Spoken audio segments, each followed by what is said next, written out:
Hello, guys, and welcome to this week's episode of the Limitless Landscapers Podcast. Today, I'm going to be talking to you about how to make confident business decisions without feeling major overwhelm and why maybe working with me could be the best decision you ever make. So, let's go to the show. As the co-founders of the Landscaper Circle, we help you get more money, time, and freedom to become limitless. Through our experiences as fellow landscapers and our tried and tested methods, if you want help with your marketing, managing, or growing your business, you've definitely come to the right place. If you're a landscaper, garden designer, or supplier to the industry, then hit subscribe so you never miss an episode. Now, let's get back to the show.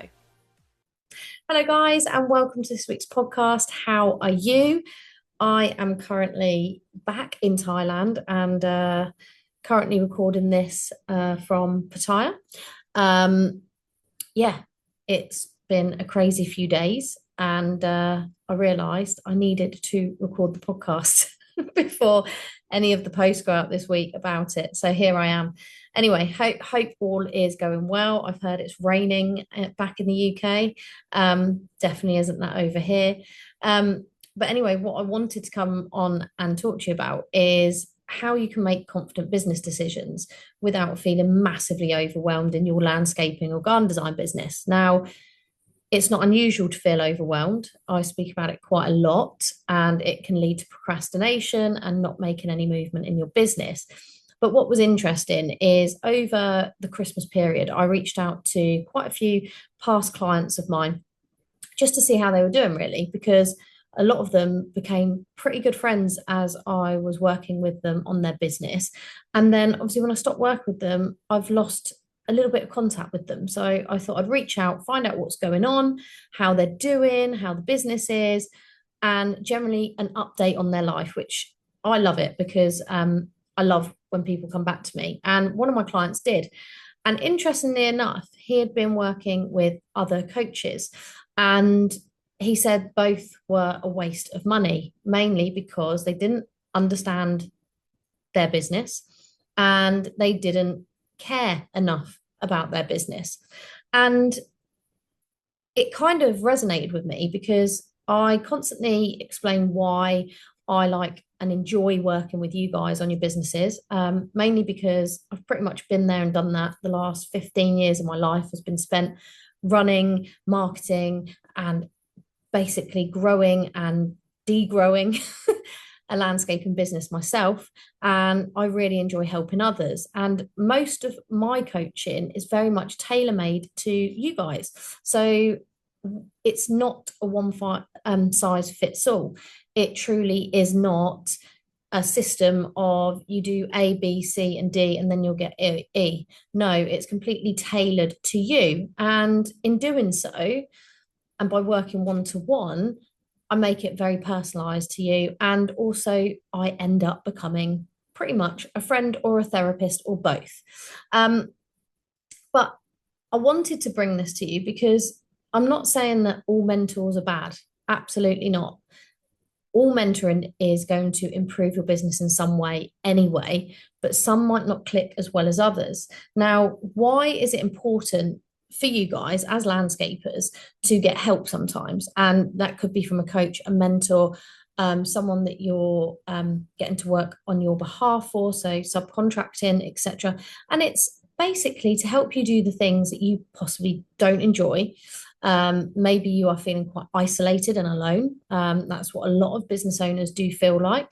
Maybe you feel like you're juggling way too much and a lot of it is outside of your comfort zone. You see, most of you guys set up a landscaping or design business because that's what you love. You love designing a garden. You love creating a landscape. You love to feel that satisfaction when you see your build come to life. What you didn't sign up for is learning or knowing how to run a business, knowing your numbers, running a cash flow, doing your marketing, knowing what marketing works, knowing how to close a sale, being a salesperson, being an admin person, being a PR person, being all of the hats that you've got to be running your own business. And a lot of the time, a lot of clients that I work with, all they want is reassurance that they're doing the right thing and possibly to be told, absolutely not, do not do that. So you've got a lot of those bigger mentors out there with big programs, and they promise clarity, they promise confidence, they promise full structure. But maybe you are the landscaper that doesn't want more information because you're feeling super overwhelmed already. Maybe you just want the confidence in which way to take your business, what direction to take, what action steps to take. And that's kind of what I'm here for. I'm here to give you that confidence and to make sure that you feel confident in making the next business decision, because that's all it is, one more decision on how your business is going to go. So really, you can look at it two ways. You can go and find all the information yourself, okay? You can get advice or you can get coaching. Now, it's really simple. Gathering all the information leads to massive overwhelm. Trust me, I've done it myself. I have signed up even recently to a number of courses that then made me feel super overwhelmed because I had 3 courses that was open. Two of them didn't, one of them didn't have a deadline, 2 of them did. And when I fell behind on one, I got really stressed out that I was behind. And then of course on the second one, I was behind as well. So I had to catch up rather quickly on both to finish them at the deadline needed.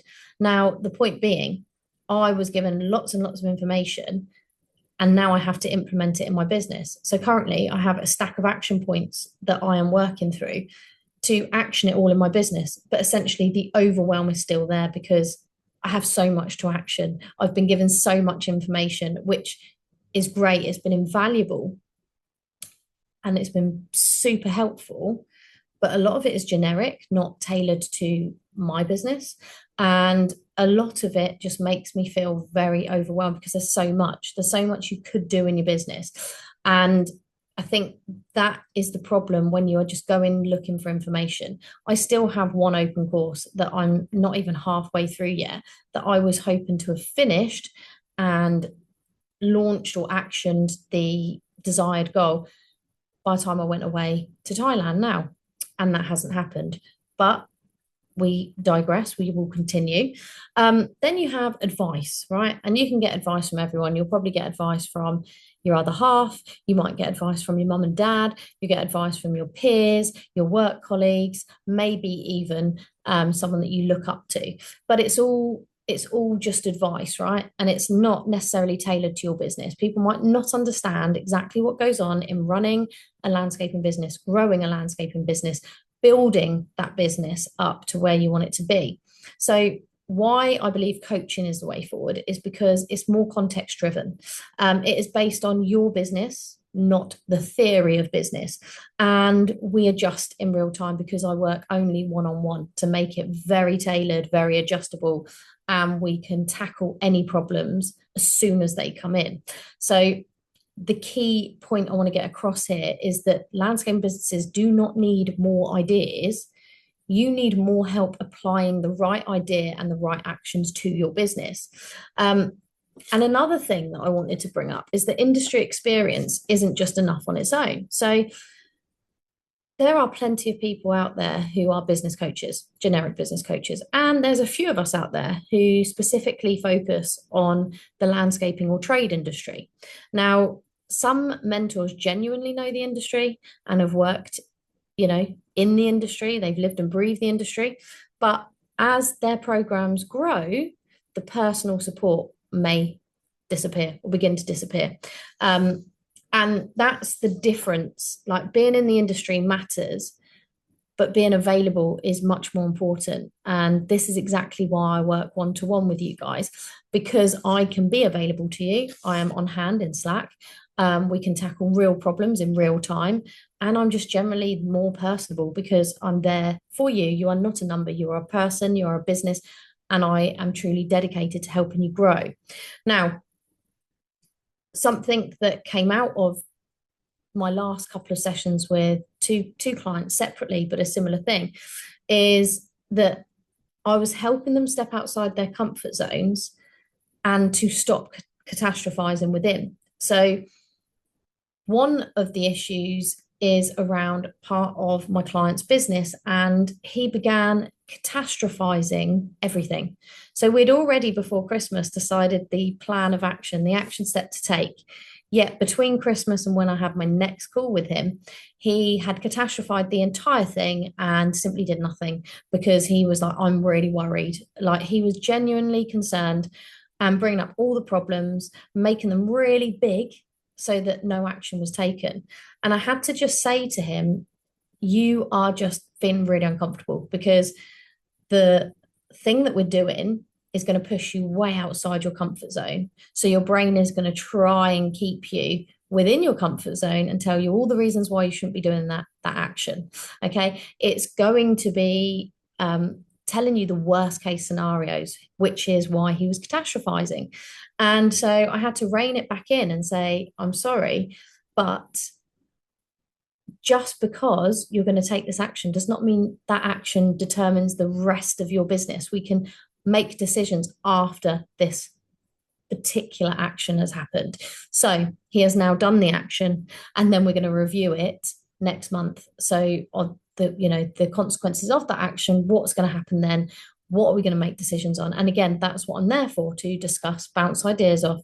I do not tell you what to do, but I will give you my opinion, my advice, and the reasons why. Okay. And then I will give you a kick up the bum to do the actions. My other client, his business is going really, really well, growing really well. We've got major plans. And one of the elements is around marketing. So we are coming up with some marketing plans for the year based on all the new stuff that he's going to be doing. Now, one thing I've asked him to do is step outside of his comfort zone and start networking, because in my opinion and in my experience, networking was one of the biggest things that I did to create really good relationships with others that could then refer work to me, and also to build better relationships that led in later years even to new projects. So it's a really important thing, but he is absolutely terrified. That is way outside of his comfort zone, but it's a non-negotiable, because we know that when you step outside your comfort zone, you will grow as a person and things will begin to happen. Nothing good happens in your comfort zone. Everything good is outside of your comfort zone. And it's just when you feel uncomfortable, it is literally just your brain jumping in. It's literally just your brain trying to protect you, keep you small, keep you safe. And it's up to you to overcome that mindset and take those necessary steps, step outside your comfort zone, see how you go. And I guarantee you'll continue to do so as you go on.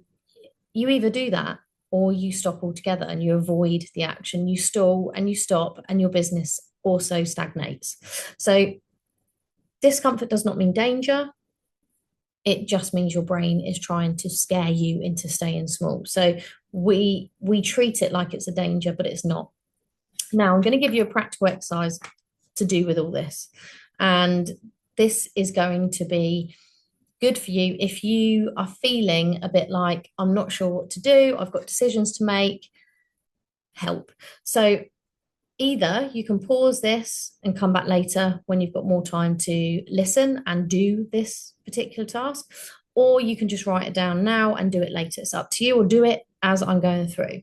But what I really want you to do is write down one thing that you know would improve your business, but it feels massively uncomfortable. It could be raising your prices. It could be doing that marketing thing, such as going to a networking event or calling up people, cold calling, or it could be saying no to certain jobs. It could be charging a site visit fee. It could be letting go of a really bad client. It could be changing the way you quote. It could be the follow-up.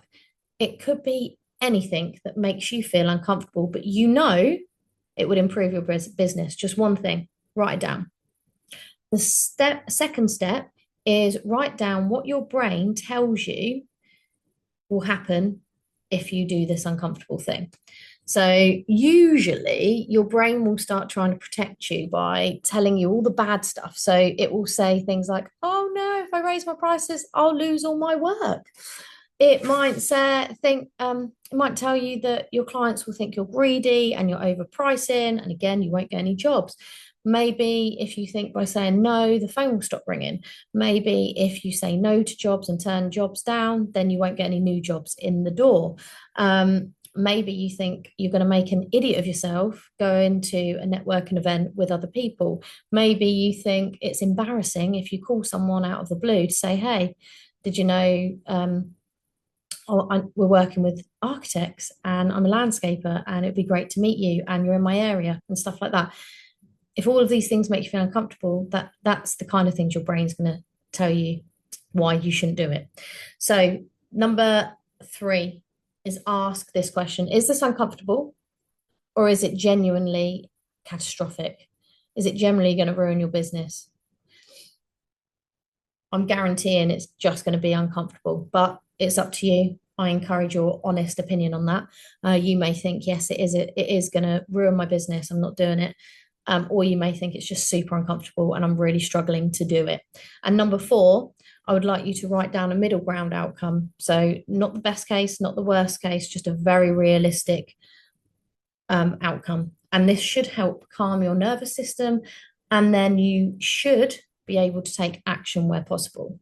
So I just really would like you to start thinking about those things, about feeling uncomfortable, why, what genuinely will happen if you do any of those things, what your brain's telling you anyway, and then look at the middle ground outcome to try and calm yourself down and then move forward anyway. So if you are looking for some help in your business, I am here. I only work one-to-one with people, and therefore I stay very small. I haven't got any group coaching at the moment. It's just purely one-to-one so that I can work with you on a tailored basis that will fit you, your business, and your issues. Or it might be, you might not be having any issues. You just might want to, you see your next step in growth and you don't know how to get there. And I've been there. I've been in the industry for 15 years. I genuinely love working with landscapers and garden designers when they're growing their businesses. And I genuinely have been there and done everything and made all the mistakes under the sun. Just go and check out some of my podcasts if you don't know what kind of mistakes I've made. There have been many. And I am genuinely there as a therapist, friend, confident, and your business coach to help you grow your business. I will not take any rubbish. I will kick you up the bum if needed, but I'm also there to talk through anything that's difficult, uncomfortable, or that, you know, you just have immediate problems with and you need someone to bounce some ideas off. I also will not push people faster than they are ready to move, because I don't believe a forced sale is the best way to work with people. So it all works around you and your pace.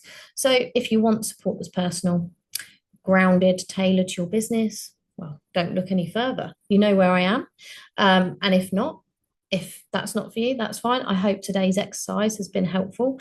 I hope you're thinking yourself about your own comfort zone more and why you're saying no to things, because often you'll be saying no to things for no reason except you feel super uncomfortable doing whatever it might be, and taking that action. So just have a think about your own comfort zone, think about your own mindset. It's probably a mindset issue. But yeah, hit me up with a message or an email if this has been good for you. Let me know what you are struggling with, what you're feeling uncomfortable with, and you know, I might have some tips and tricks to help. But again, if you really love this episode, do subscribe, do like, do share, because the more I can get into people's ears, the more people I can help. So I will leave you now, and I will see you when I get back from Thailand in about 12 days' time. So have a lovely few weeks, and I will see you on the other side. Take care, guys.